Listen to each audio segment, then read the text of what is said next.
So the simplest potentiometric cell is the one that I described earlier, where you have an established reference half reaction, which we call the reference electrode, and then some sort of working electrode that is just responding to the relative concentrations of whatever else is in solution that isn't constant. And in that example, we looked at just iron 3 and iron 2, and it could be anything, any species at all, as long as the other half reaction is isolated and constant at a fixed potential.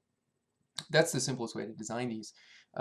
But in that case, the electrode is not selective, meaning whatever is in solution that is affecting the redox potential could be a variety, a mixture of different half reactions, then the potential will respond. And in complex matrices, where you have multiple redox active species, then it becomes essentially impossible to determine because you have a mixture of all these things, meaning your Nernst equation gets very complex with multiple unknowns, so it's unsolvable. And so to solve that, what folks did about a century ago was just say, well, how can we take that indicator or working electrode, which in the previous example was just a coil of platinum wire, and how do we redesign that in a way that it's selective for specific ions, and that's where the ion selective electrode, or the ISE, was developed. So the cell is virtually identical, and the cell is up here, so it's the top portion of this picture. This comes out of your textbook because it's actually, I think, a pretty nice cartoon. And so this is the full cell with both electrodes. And so what you see is you have just a normal reference electrode, just like you would have had in the previous version of this cell. So we've got our reference electrode. This is probably silver chloride reference, and it doesn't look like much, but there would be a little frit here, and then the wire would be on the inside. That's silver coated with silver chloride, and then the filling solution would be saturated KCl. It doesn't have to be. It could be a mercurous sulfate, but it's likely a silver chloride. And then the other, what would normally be just that platinum wire for our working electrode, has been replaced actually with another reference electrode. But the reference electrode is designed in a way that instead of this Vicor porous glass frit, it's been outfitted with what's called an ion selective membrane, which is a plastic or polymer layer that has selective adsorption for specific ions. And that principle allows the potential that is generated between the two electrodes to be specifically sensitive to one ion, or selective to one ion. Of course, that's ideal. There's always exceptions for interference for ions that are comparable in size or charge, etc. We'll talk about, but this is the general principle for ion selective electrodes. So the way that this thing works, you can see sort of the exploded view or the expanded view of this ion selective membrane. So all the action takes place in the membrane. The membrane, you can see there's sort of three distinct layers. There's the membrane, which is blue, but then there's the inner filling solution, which is this grayish region up here, and then there's the outer solution, and that's the analyte solution. That's what you're dipping that ion selective electrode into. That's where your analyte is. This example, your analyte is the C+ ion, so you're measuring a positive ion, a cation, and the example that you can imagine is that this is a potassium ion, so it's a fairly small positive ion. So the sort of major design principle here is that you impregnate this layer, this blue layer. It's a polymer, typically, a hydrophobic polymer. You polymerize that in the presence of some ligand that has selective binding affinity for your ion.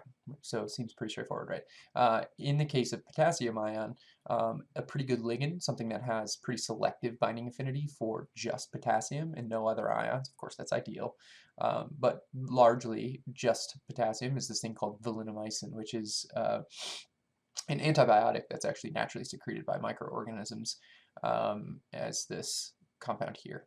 So this is what is naturally created by certain microorganisms. So we harvest this stuff, we impregnate that into the ion selective membrane as L. So L is the vancomycin, it's the ligand that has selective binding affinity. So what happens is you dip this whole thing into your solution. The solution has your C plus ion, of course, the thing you're trying to measure, and then it has whatever anions are present that preserve electroneutrality in the solution. So chloride or bromide or nitrate or sulfate or whatever the things that are carrying the potassium into the aqueous solution to preserve neutrality. What happens is you allow this thing to equilibrate over the course of not very long, because this ion selective membrane is very thin. So it doesn't take long for this thing to diffuse in because it has selective binding affinity. It's attracted to the ligand. The way that the ion selective membrane is designed is it's hydrophobic, and it doesn't allow for the A minus to diffuse in as well. It only allows the positive C plus ion to diffuse in. So within a minute or two, maybe a little bit longer depending on the electrode and the particular ligand, but the binding affinity here, meaning the Kf, the formation constant, is so high that the driving force for C plus to go into that impregnated layer is really high. So it casually diffuses in over the course of a few minutes. It saturates. It reaches an equilibrium where you essentially have all of the Lc plus, or all of the ligand bound up as Lc plus, and all of the C bound up as Lc plus. So you've essentially had this complexation reaction occur where Kf is very large. Of course, we know that this is never an infinitely large number, right? This is always, once you reach an equilibrium, it's always going to trickle backward and then re-release some amount of free ligand and free C plus at the equilibrium value. Those will be small, but they're non-zero, and that's what happens. So you end up with some excess ligand and some excess C plus in the solution, or in this layer.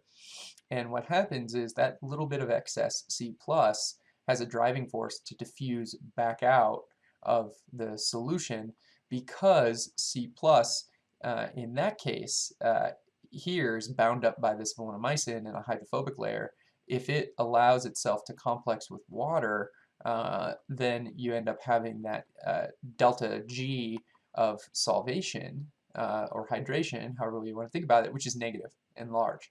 And so it has this driving force that's thermodynamic to sort of trickle back out.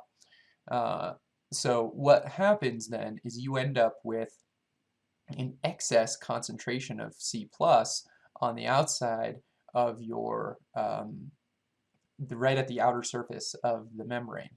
So right at the tip, you end up with a layer of C plus ions that have diffused out, and they don't want to diffuse back in because that system's already at equilibrium with complexation, so there's no driving force. You end up with that excess right there, and that creates this excess positive charge right at the interface, and then you end up with an excess of negative charge at the inside, because I didn't mention this before, but inside of this membrane you have a large anion that is there simply to preserve electroneutrality. That's polymerized in the layer.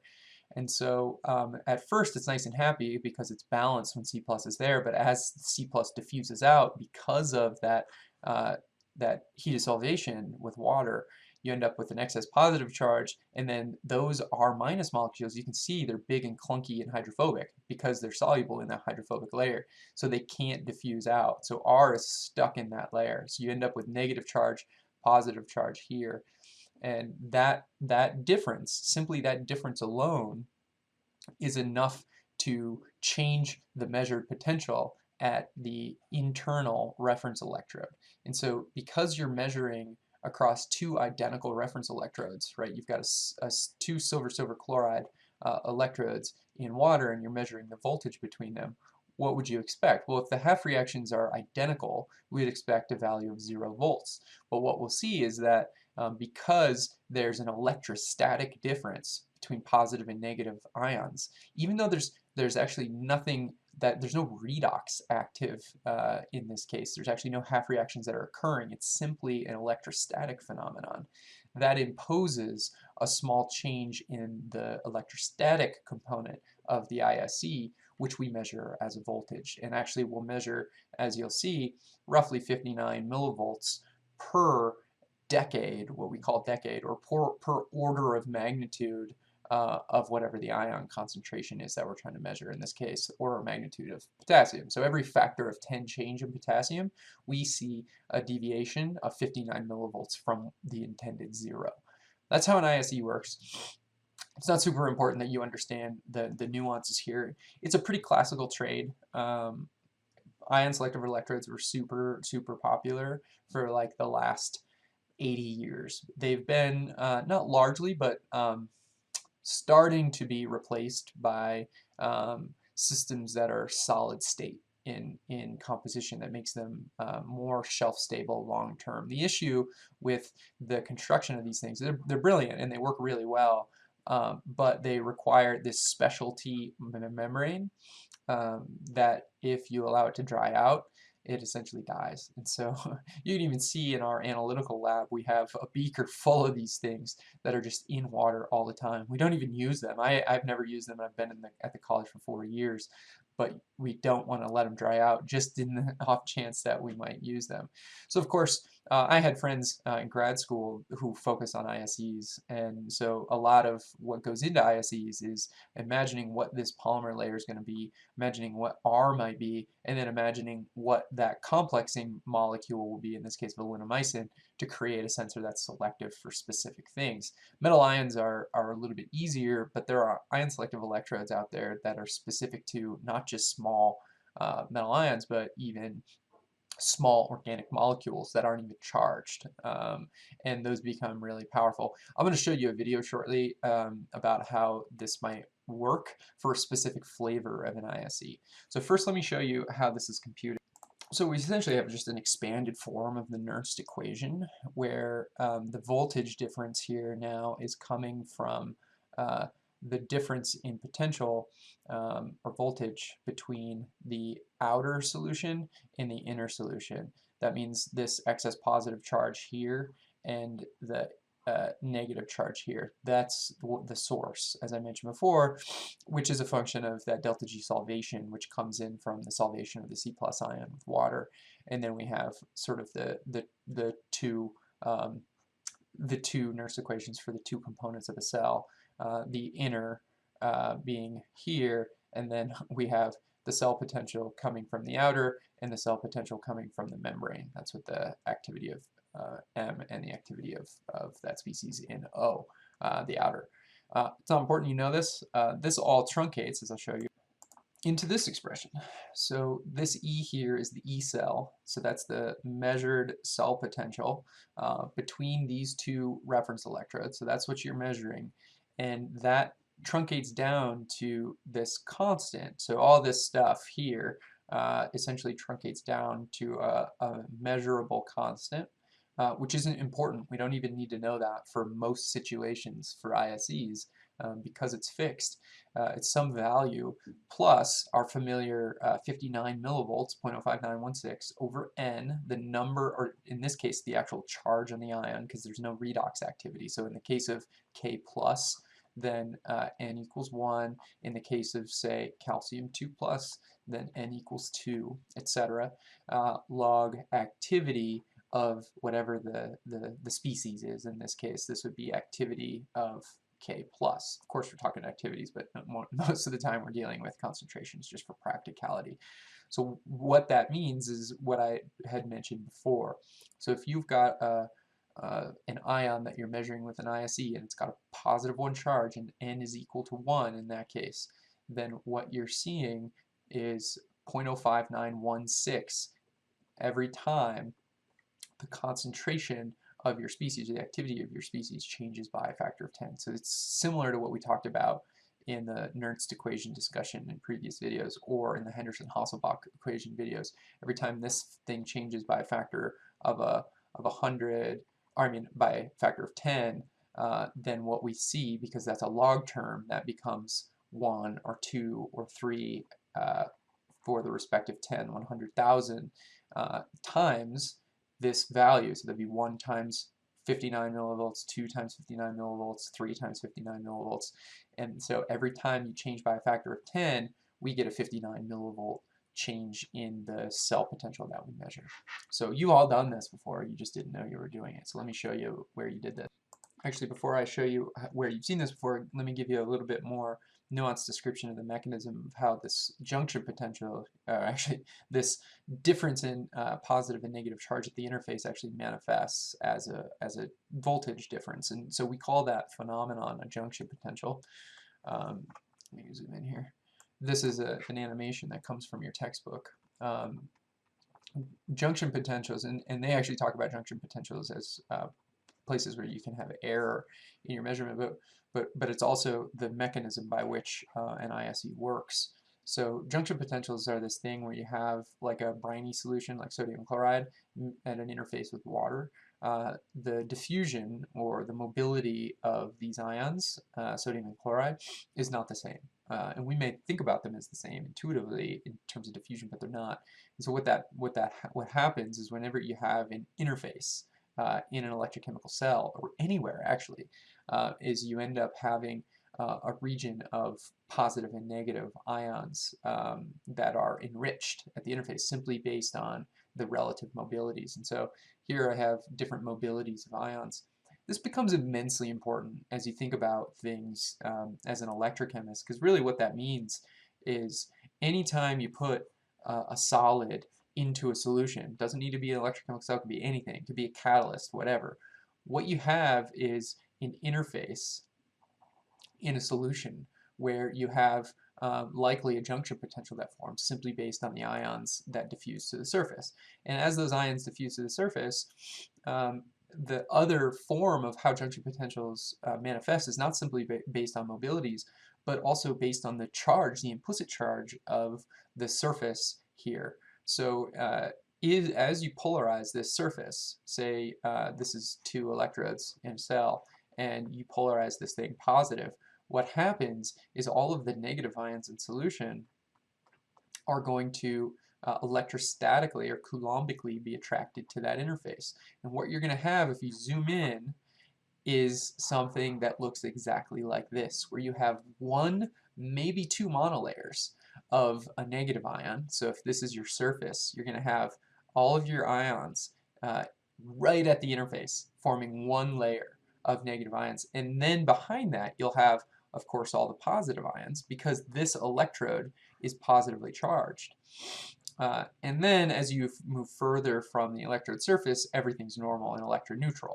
But right at this interface, you have a positive electrode, and maybe you're only applying like 1 volt to this, this electrode. But what happens is at the interface, within that first 10 nanometers, right at the interface, you have this junction potential that forms, which we also call the electrical double layer.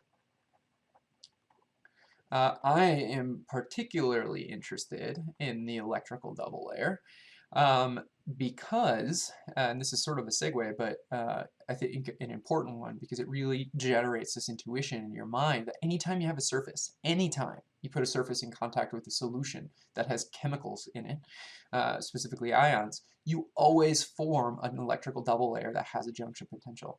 And within that first 10 nanometers, that separation of ions, that is literally a capacitor, and it's the definition of voltage, because the definition of voltage is the energy required to separate charge, right? And you've done it.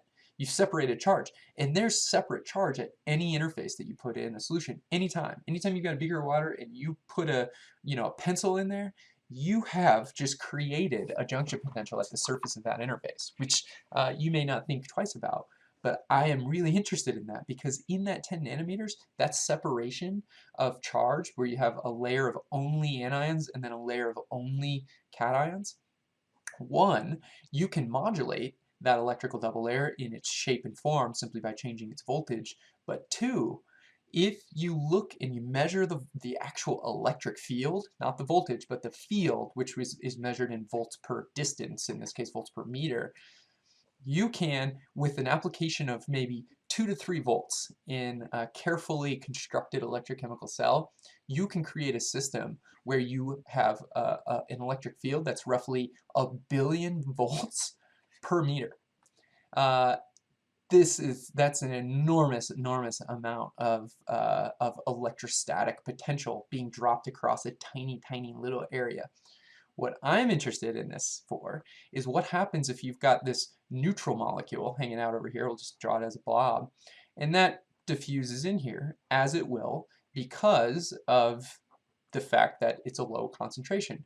So now you've got this neutral molecule, and it diffuses into this layer. What happens to that molecule when it's subject to 1 billion volts per meter? That's essentially on the order of lightning.